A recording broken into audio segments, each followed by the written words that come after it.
alone. The wreckage of what now is gone. Back to you to fight another day. I'll go on and on and on and on. I'll face it, the demons I created. With every last part of me, the pain will fade and I'll go on and on and on and on.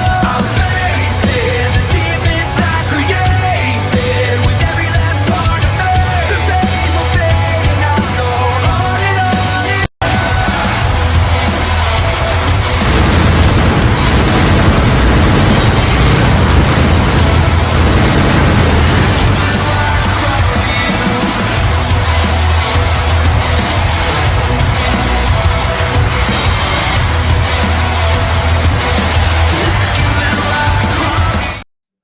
Welcome back, everybody, to Wrestling Talk. Crimson here.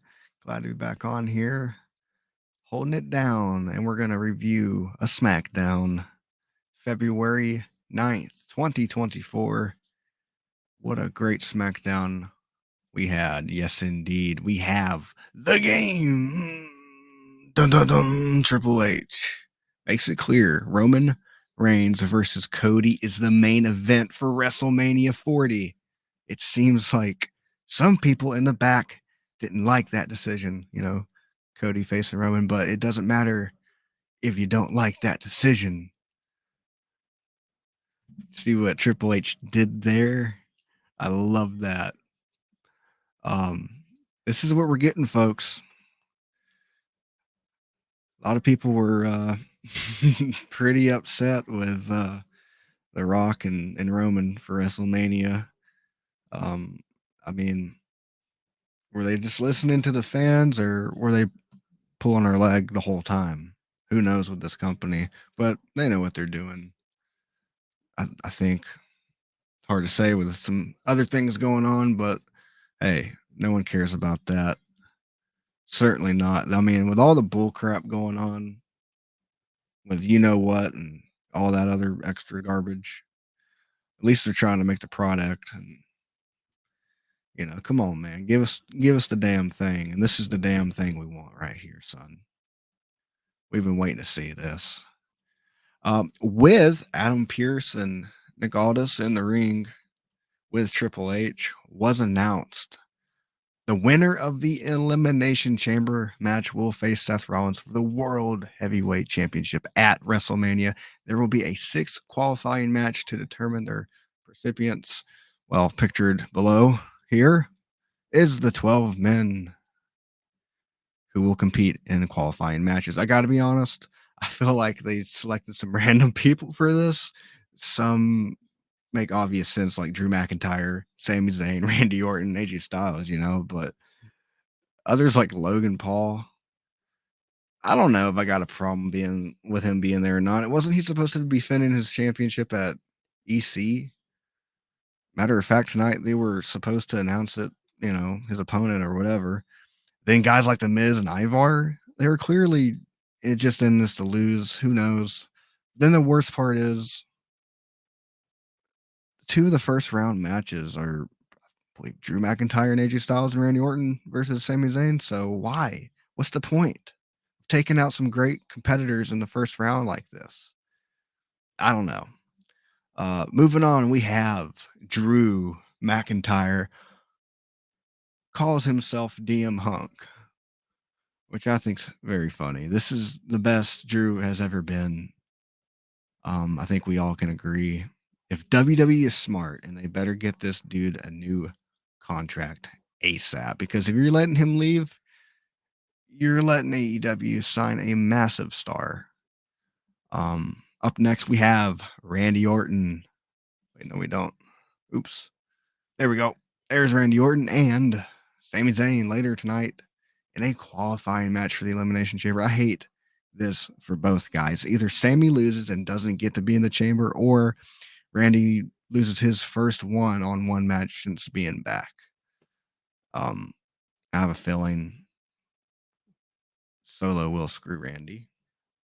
I don't think we saw that tonight. At least I didn't see it. This is well after the show. And well, we have the one, the only DM Hunk defeating AJ Styles with assist from LA Knight to qualify for the Elimination Chamber. It's obviously going to be Styles versus Knight at the Elimination Chamber of WrestleMania. That's just my opinion. And moving on, we have Sami Zayn with a bit of a backstage look. In this segment, he says it's not an easy path, but it's a path, so I'll take it. Sami Zayn on having to face Randy Orton tonight for a spot at the Elimination Chamber. I still think Sami wins because of Solo, but even if Randy does win tonight, which I think he will, I still have. Well, this is well after show, but anyways, I'm not trying to spoil. Most of you people have already seen it, so he won. All right, but I'm just going over what was said in some of these segments. But moving on, we have. Oh nope, that is not what I need. There we go. Time for a women's chamber qualifying match. Good Brothers have the easiest job in WWE right now. Show up for an entrance, leave, collect paychecks, and nothing else. Anyways, moving on, we have Bianca Belair defeating her opponent for the Elimination Chamber qualification. Do we even need to find out the rest? The rest of the field. We know it's coming down to these two ladies.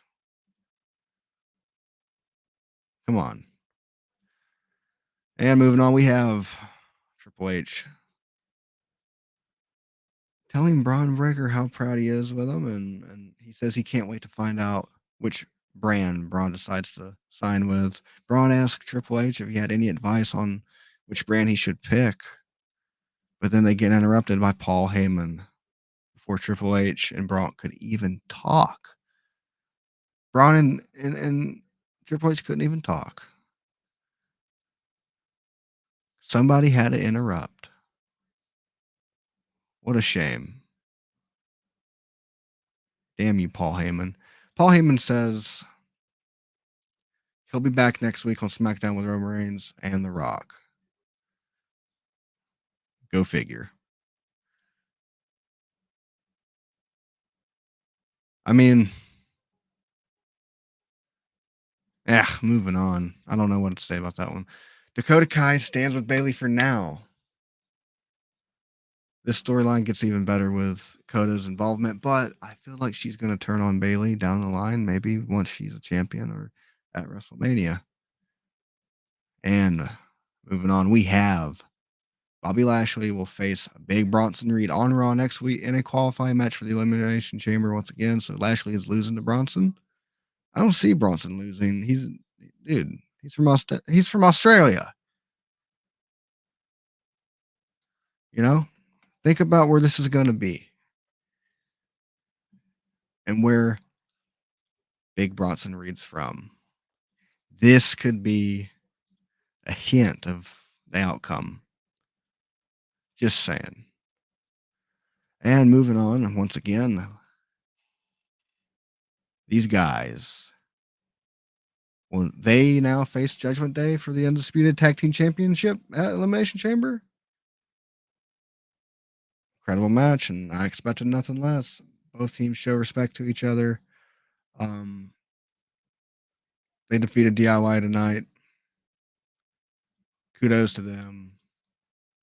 And moving on, we have Dominic Mysterio will face Kevin Owens next week.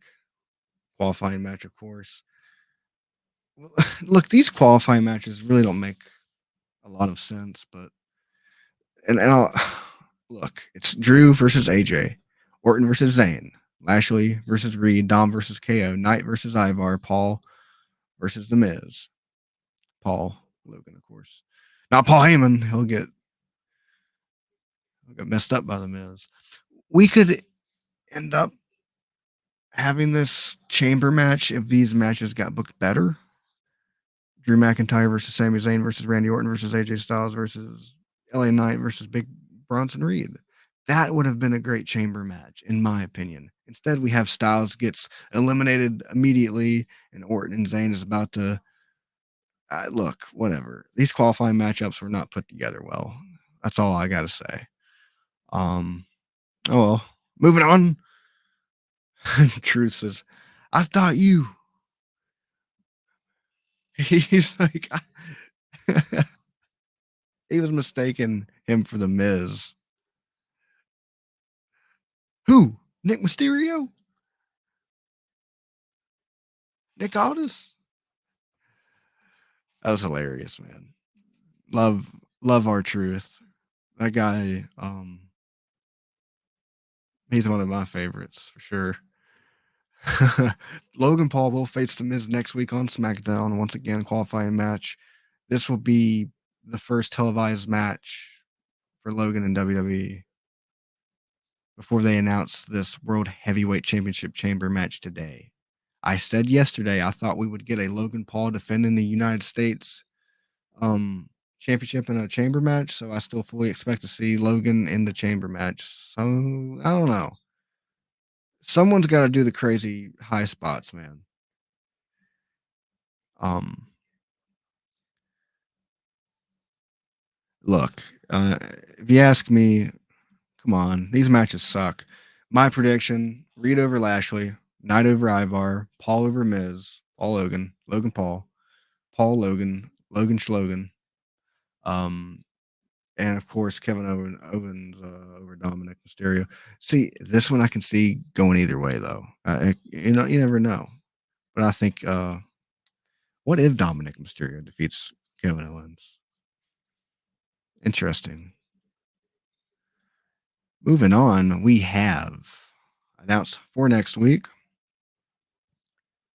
Next week's SmackDown is a double tapping since they have to head to Perth for the Elimination Chamber.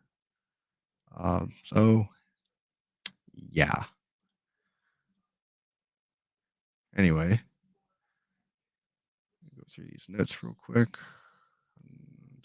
Make sure. Okay, there we go. Make sure. Nope, we already talked about that. Clickety clickety click. Anyways, Randy Orton defeated Sami Zayn to qualify for the Elimination Chamber. Sami Zayn was going for some kind of move, and he got caught in that RKO, and that was a badass RKO. Very entertaining the way they set that one up. He he was going to jump over the ropes. As soon as he came down, well, bam! I still have hope that my dream of Seth, Drew, Sammy at Mania will still find a way to happen.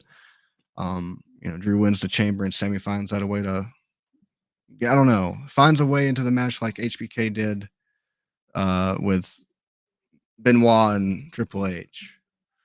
But I look at it this way. Drew and Randy face off towards the end of the show. Hey, one of the pivotal feuds of the pandemic era.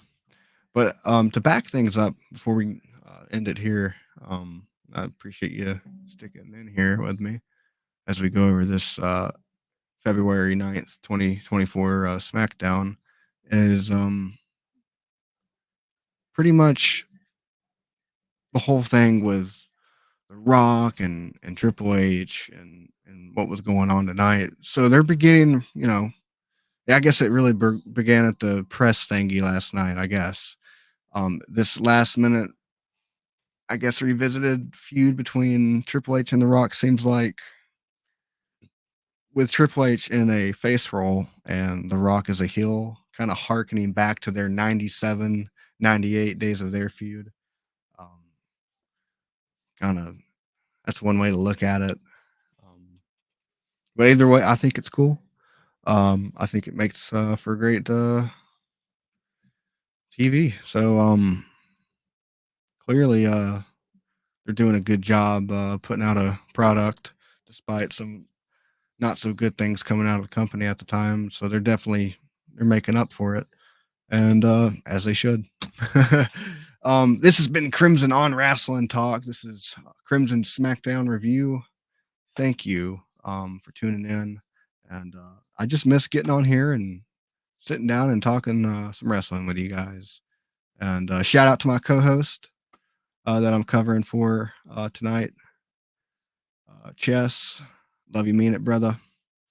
and we are going to hop off here. Peace out and good night.